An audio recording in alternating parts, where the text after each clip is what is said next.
This is a video in response to backlash against Texas going anti-mask. It's crazy what's going on in that state. We went through 2020, right? And it seems like the only place that didn't learn the lesson from 2020 was Texas. For reasons I don't know. They still want to continue to play Russian roulette here with this COVID virus. 530 something thousand people died from this virus now. 30 million infected with the virus in the US alone, which is double the second worst country on the planet, which is Brazil. Think about that. And Texas wants to go anti-mask, open everything back up.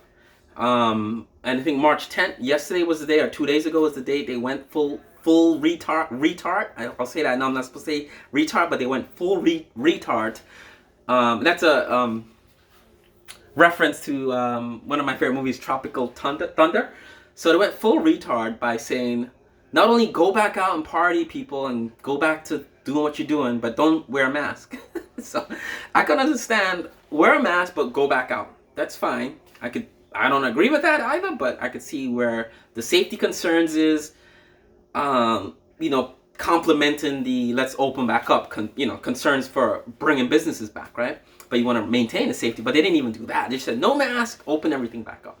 Now, I know we're celebrating a 1-year anniversary of being locked down, working from home. I live in New York, and we've stuck to that. My office, my wife's office, all my friends that work in the city that are not essential workers have stuck to that, working from home, being furloughed, being unemployed, because of this pandemic. That's very real pandemic that a year ago we were told was a hoax by the Democrats, by the Chinese, by the Kung Flu people, by our illustrious former President Trump, right? So a year later, Texas didn't really learn from this, and I feel I'm a bit angry at that because I have a lot of my father's family and my father's side all live in Florida, Miami, Fort Lauderdale, Orlando, Jupiter, Tampa, all over Florida. My dad has a big family, they all live down there, and we're all friends on Facebook.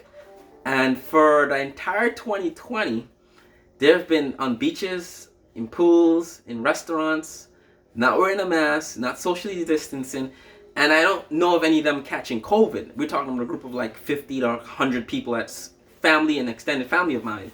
I don't believe any of them caught COVID. And I argued with my cousin, it was like late August when I think it was her son's birthday or something, and had a big pool party in her backyard. And I was like, are you crazy?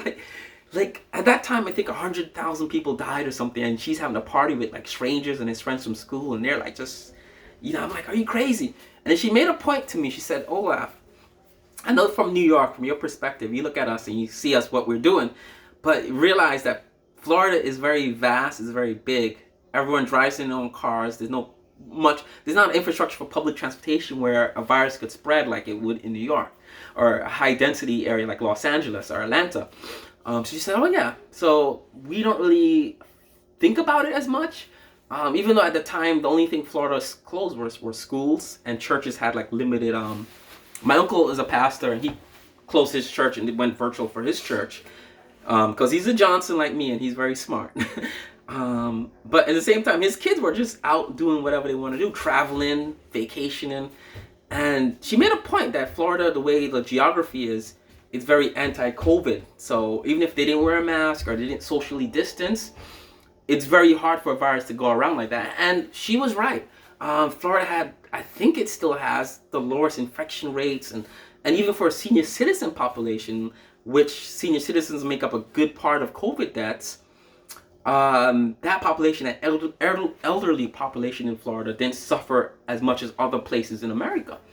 And I have a friend in Texas, and my wife has family in Houston, Texas. And we spoke to them, and they said, oh yeah, it's not so bad in Texas as you would think because of the geography. So I learned something, right? You could call me a leftist, but I learned from the right. I learned that, oh yeah, you know what? Maybe they're right.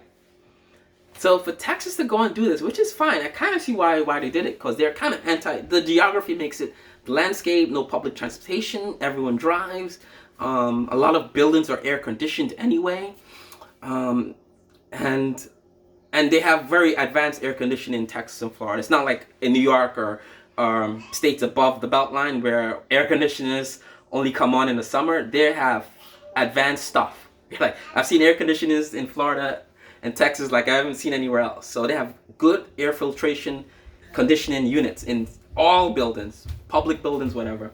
That's my son running around. So for Texas to do what they did, I kind of get it. But the way they did it was to say Biden's wrong, we're going to go back out, and because we're doing this, we're right and they're wrong. And it goes back to that thing where I would say people in this political landscape, for them to be good, their opponents have to be bad. And I mentioned that in my Hunter Biden video that I did, where the whole thing for Joe Biden was they had to get dirt in him for Trump to look good during that election. And I think that backfired on Trump. Because Biden wasn't running like, oh, Trump has to look bad for me to look good. Biden was like, I don't care about Trump. I'm going to give you guys A, B, C, D by my first 100 days in office. And all Trump kept saying was Hunter Biden's email, Hunter Biden's email. Joe Biden's a crime family. Without any proof, without any evidence or anything. He just kept saying that to make us believe it. And 80 million people didn't believe it. 77 million people did. And voted for the guy that drew fake lines on a map. So there you go. So I think I get what Texas is doing, but I think they're doing it the wrong way.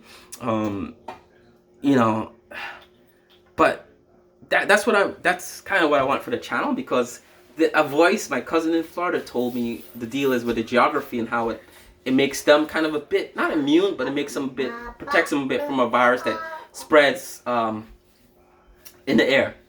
All right, guys. Bye.